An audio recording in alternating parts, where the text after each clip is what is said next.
열왕기하 7장. 엘리사가 말했다. 들으십시오. 하나님의 말씀입니다. 기근은 끝났습니다. 내일 이맘때면 양식이 풍부해져 곡식가루 한 움큼에 한 세겔, 곡물 두 움큼에 한 세겔이 될 것입니다. 성문 앞 장터가 활기를 되찾을 것입니다. 왕을 부축하고 있던 수행원이 거룩한 사람에게 말했다. 지금 우리에게 그 말을 믿으라는 겁니까? 하늘문이 열려 양식이 쏟아지기라도 한다는 말입니까? 엘리사가 말했다. 당신이 두 눈으로 보게 될 것이요. 하지만 당신은 한 입도 먹지 못할 것이요. 나병 환자 4사람이 성문 밖에 앉아 있다가 서로 말했다. 우리가 이 죽음의 문턱에 앉아서 무엇을 하고 있는 거지? 우리는 기근에 찌든 성 안에 들어가도 죽고 여기 있어도 죽는다. 그러니 아람 사람의 진에 들어가서 그들에게 자비를 구해보자. 그들이 받아주면 우리는 사는 것이고 죽이면 죽는 것이다. 어차피 잃을 게 없지 않은가? 그래서 그들은 해가 진 뒤에 자리에서 일어나 아람 사람의 진으로 갔다. 진 입구에 이른 그들은 깜짝 놀랐다. 진에 사람이 하나도 없었다. 주께서 이미 아람 군대에게 말과 막강한 군대의 진군 소리를 듣게 하셨던 것이다. 군인들은 이스라엘 왕이 우리를 공격하려고 햇사람의 왕들과 이집트 왕들을 고용했다고 서로 말하면서 겁에 질려 천막과 말과 나귀를 포함한 진 전체를 그대로 버려둔 채 어둠 속으로 죽기 살기로 달아났다. 필사적으로 도망쳤다. 4명의 나병 환자는 진 안의 한 장막 안으로 들어갔다. 그들은 우선 실컷 먹고 마셨다. 그러고 나서 은과 금과 옷을 가지고 나와 숨겨두고는 다른 장막에도 들어가 물건들을 약탈하고 다시 그것을 숨겨두었다. 이윽고 그들이 서로 말했다. 우리가 이러고 있으면 안 되지. 오늘은 기쁜 소식이 있는 날인데 우리만 즐기고 있지 않은가? 빈둥대며 아침까지 기다린다면 우리는 잡혀서 벌을 받을 것이다. 가자. 가서 이 소식을 왕궁에 알리자. 그래서 그들은 성문 앞으로 가서 큰 소리로 외쳐 상황을 알렸다. 우리가 아람 사람의 진에 갔더니 그곳이 버려져 있었습니다. 사람 하나 없고 소리 하나 들리지 않았습니다. 말과 나귀는 묶인 채로 버려져 있고 장막도 그대로 버려져 있었습니다. 성 문지기들은 왕궁에 그 전말을 알렸다. 왕은 한밤중에 일어나 신하들에게 말했다. 아람이 한 일을 그대들에게 말하겠소. 그들은 우리가 굶주리고 있다는 것을 알고 있소. 그래서 저들이 성 밖으로 나오면 생포하고 성을 취하겠다는 생각으로 진을 떠나 들판에 숨은 것이요. 보좌관 하나가 대답했다. 몇 사람을 보내어 성 안에 남아있는 말 5마리를 가져오게 하십시오. 무슨 일을 당한다 한들 온 성에 닥칠 일만 하겠습니까? 사람들을 보내서 어찌된 일인지 알아보게 하십시오. 그들은 전차 둘과 말들을 가져왔다. 왕은 그들을 아람 군대 뒤로 보내면서 지시했다. 그들을 정탐하여 무슨 일인지 알아보아라. 그들은 요단강까지 아람 사람의 흔적을 따라갔다. 아람 사람이 겁에 질려 도망치느라 버린 옷이며 장비가 온 길에 흩어져 있었다. 정찰대가 돌아와 왕에게 보고했다. 그때부터 백성은 아람 사람의 진을 약탈했다. 하룻밤 사이에 양식값이 뚝 떨어져 곡식가루 한 움큼이나 곡식 2움큼이 한 세겔에 불과했다. 하나님의 말씀이 그대로 다 이루어졌다. 왕은 자신을 부축하던 수행원에게 명령하여 성문을 관리하게 했다.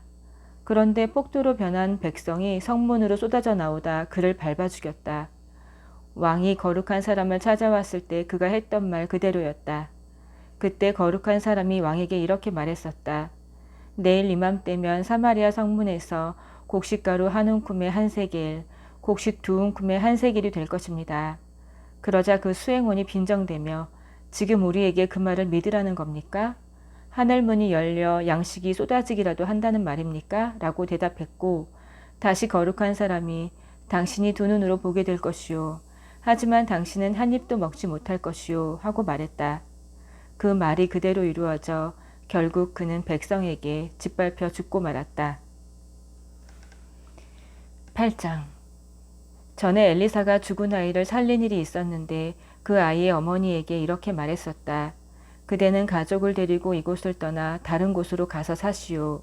하나님께서 이 땅에 기근을 명령하셨으니 기근이 7년 동안 계속될 것이오. 여인은 거룩한 사람의 말대로 그곳을 떠났다. 그녀와 가족은 7년 동안 블레셋 땅에서 외국인으로 살았다. 그러다가 7년이 다 되어서 고향으로 돌아왔다. 여인은 곧바로 왕에게로 가서 자기 집과 밭을 돌려달라고 청했다. 왕은 거룩한 사람의 종인 게하시와 이야기를 나누던 중이었다. 엘리사가 행했다는 큰 일들을 내게 말해보아라. 그래서 게하시가 죽은 자를 살린 일을 왕에게 이야기하고 있는데 바로 그때 엘리사가 살린 아이의 어머니가 나타나 자기 집과 농지를 돌려달라고 청한 것이다. 게하시가 말했다. 내 주인인 왕이시여, 이 여인이 바로 그 여인입니다. 그리고 이 아이가 엘리사가 살린 그 아들입니다.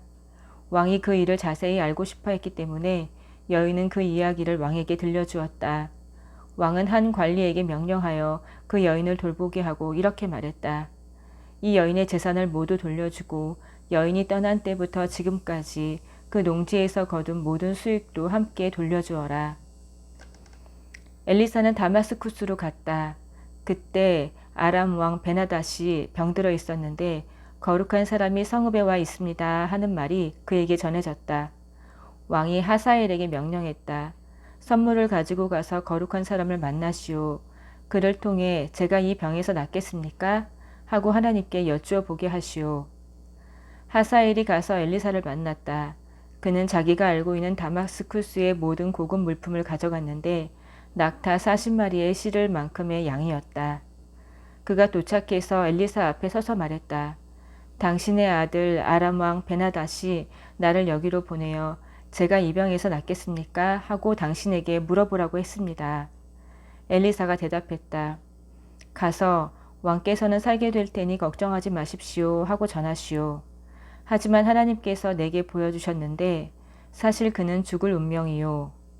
그러더니 엘리사는 하사엘을 뚫어져라 쳐다보며 그의 마음을 읽었다. 하사엘은 속내를 들킨 것 같아 고개를 떨구었다. 그때 거룩한 사람이 눈물을 흘렸다. 하사엘이 말했다. 내 주인께서 어찌하여 우십니까? 엘리사가 말했다. 그대가 장차 이스라엘 자손에게 무슨 일을 행할지 내가 알기 때문이요. 그들의 성을 불태우고 젊은이들을 살해하고 아기들을 메어치고 임신부의 배를 가를 것이요. 하사엘이 말했다. 개보다도 나을 것이 없는 제가 어찌 그런 끔찍한 일을 저지른다는 말입니까? 엘리사가 말했다. 그대가 아람 왕이 될 것을 하나님께서 내게 보이셨소. 하사엘은 엘리사를 떠나 자기 주인에게 돌아갔다. 왕은 엘리사가 뭐라 했소? 하고 물었다. 그가 왕께서는 살게 될 테니 걱정하지 마십시오 하고 말했습니다. 그러나 그 이튿날 누군가가 무거운 이불에 물을 흠뻑 적셔서 왕의 얼굴을 덮어 질식시켜 죽였다. 그리고 하사엘이 왕이 되었다. 이스라엘 왕 아합의 아들 요람 5년에 유다 왕 여호사밧의 아들 여호람이 왕이 되었다. 그는 32살의 왕위에 올라 예루살렘에서 8년 동안 다스렸다. 그는 이스라엘의 왕들의 삶을 따랐고 아합 지방과 결혼하여 그 가문의 죄를 이어갔다. 그는 하나님 보시기에 악했다. 그러나 하나님께서는 그분의 종 다윗을 생각하여 유다를 선뜻 멸하지 않으셨다. 다윗의 자손을 통해 등불이 계속 타오르게 하겠다고 약속하셨기 때문이다. 여호람이 다스리는 동안 에돔이 유다의 통치에 반기를 들고 자신들의 왕을 세웠다. 그래서 여호람은 전차 부대를 거느리고 사일로 갔다. 에돔에게 포위되었지만 여호람은 한밤중에 전차들과 함께 전선을 뚫고 나가서 에돔에 큰 타격을 입혔다. 그러나 보병들은 그를 버리고 도망쳤다. 에돔은 오늘까지도 계속해서 유다에 반역하고 있다. 작은 성읍인 림나도 그때 반역했다. 여호람의 나머지 생애와 시대, 그의 통치에 대한 기록은 유다 왕 연대기에 남아있다. 여호람은 죽어서 다윗성의 가족묘지에 묻혔다. 그의 아들 아하시아가 뒤를 이어 왕이 되었다. 이스라엘 왕 아합의 아들 요람 12년에 유다 왕 여호람이 아들 아하시아가 유다의 왕이 되어 다스리기 시작했다. 아하시아는 22살의 왕위에 올라 예루살렘에서 1년밖에 통치하지 못했다. 그의 어머니는 이스라엘 왕 오므리의 손녀 아달랴다. 그는 아합 가문이 행한 대로 살고 다스렸으며 하나님 보시기에 악한 죄의 길을 이어갔다. 결혼이나 죄짓는 것으로도 아합 가문과 한통속이었다. 그는 이스라엘 왕 아합의 아들 요람과 연합하여 길르앗 라못에서 아람 왕 하사엘과 전쟁을 벌였다. 활 쏘는 자들이 요람에게 부상을 입혔다. 요람은 하사엘과 싸우다 입은 부상을 치료하기 위해 이스라엘로 물러났다. 유다 왕 여호람의 아들 아하시야는 병상에 있는 아합의 아들 요람을 문병하러 이스라엘로 갔다. 9장. 하루는 예언자 엘리사가 한 예언자 수련생에게 명령했다. 너는 기름 한 병을 준비하여 길르앗 라못으로 가서 님시의 손자요 여호사밧의 아들인 예후를 찾아라. 그를 찾거든 동료로부터 불러내어 뒷방으로 데리고 들어가 기름병을 꺼내 그의 머리에 붓고 하나님의 말씀이다. 내가 내게 기름을 부어 이스라엘의 왕으로 삼는다 하고 말하여라. 그러고 나서 문을 열고 속히 거기서 도망쳐라. 잠시도 지체해서는 안 된다. 그 젊은 예언자가 길르앗 라못으로 갔다. 그가 도착해 보니 군 지휘관들이 모두 둘러앉아 있었다. 그가 말했다. 장군님, 드릴 말씀 있습니다. 예후가 말했다. 우리 가운데 누구를 말하는 것이오? 바로 장군님입니다. 예후가 일어나 건물 안으로 들어가자 젊은 예언자가 그의 머리에 기름을 붓고 말했다. 하나님 이스라엘의 하나님의 말씀이다. 내가 너에게 기름을 부어 하나님의 백성 이스라엘의 왕으로 삼았다. 너의 임무는 너의 주인인 아합 가문을 치는 것이다. 내가 나의 종 예언자들이 죽임당한 일, 이세벨이 하나님의 모든 예언자를 죽인 일을 대갚아 줄 것이다. 아합 가문은 모조리 망할 것이다. 그 딱한 무리를 내가 모두 없애버릴 것이다. 내가 반드시 아합 가문도 느밧의 아들 여로보암 가문, 아히야의 아들 바하사 가문과 똑같은 운명을 맞게 할 것이다.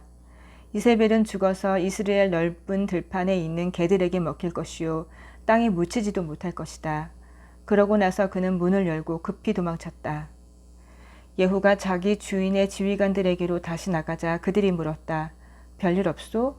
그 미친 녀석이 그대에게 뭘 원하는 거요? 그가 말했다. 그런 부류의 인간들이 하는 말은 그대들도 잘 알지 않소? 어물쩍 넘어갈 생각 마시오. 그들이 말했다. 무슨 일인지 우리에게 말해보시오. 예후가 말했다. 그가 내게 이러저러하게 말하더니 진정 하나님의 말씀이다. 내가 내게 기름을 부어 이스라엘의 왕으로 삼는다 하더군요. 그러자 그들이 즉각 움직였다. 각 사람이 자기 옷을 집어서 계단 꼭대기에 쌓아 임시 보좌를 만들고 나팔을 불며 예후가 왕이시다 하고 선포했다. 그리하여 님시의 손자요 여호사밧의 아들인 예후가 요람에게 반역하는 모의가 본격적으로 시작되었다. 한편 요람과 그의 온 군대는 아람 왕 하사엘에 맞서 길르앗 라못을 방어하고 있었다. 그때 요람은 아람 왕 하사엘과의 전투에서 입은 부상을 치료하기 위해 이스라엘로 물러나 있었다.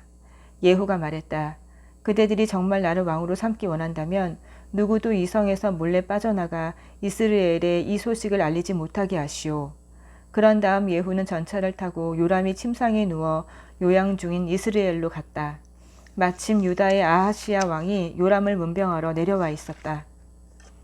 이스라엘 망대에서 근무 중이던 초병이 예후 일행이 오는 것을 보고 말했다. 한 무리의 사람들이 보입니다. 요람이 말했다.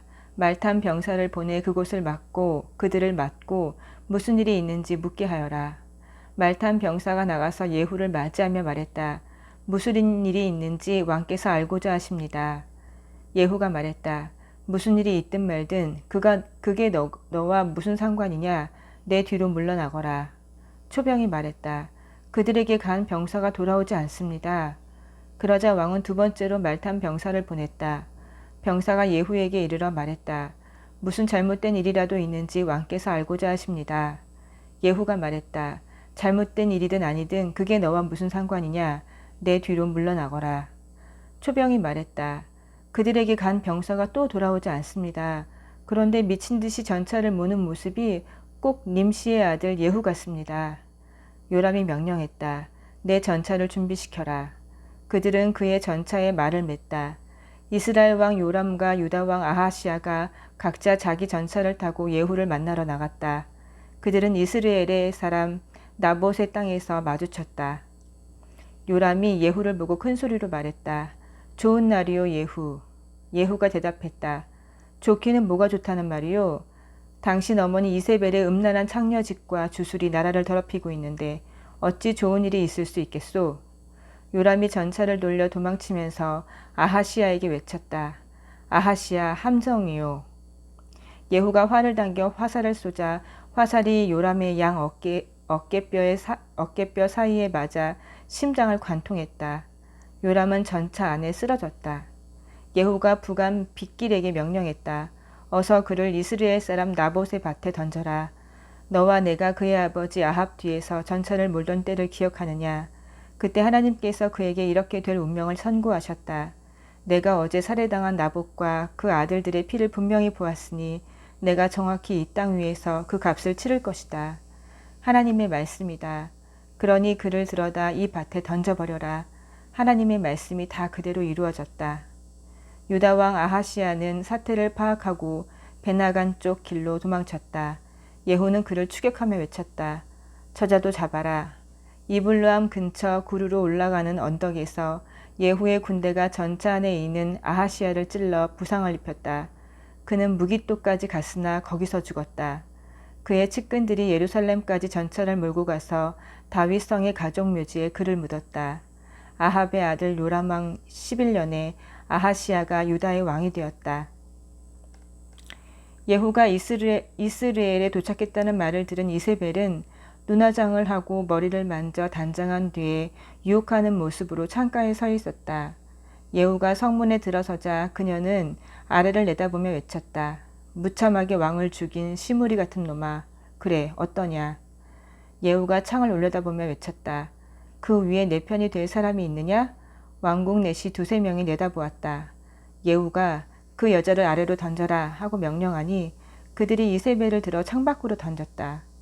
그녀의 피가 벽과 말에 튀었고 예후는 자기가 탄 말 발굽으로 그녀를 짓밟았다. 그런 다음 예후는 안으로 들어가 점심을 먹었다. 점심을 먹으면서 그가 명령했다. 저 저주받은 여자를 거두어서 안장해 주어라. 그래도 왕의 딸이 아니더냐. 그들이 그녀를 묻으러 나갔으나 두개골과 손발 외에는 남은 것이 없었다. 그들이 돌아와서 예후에게 말하니 그가 말했다. 하나님의 말씀, 곧 디셉 사람 엘리야가 전한 말씀이다.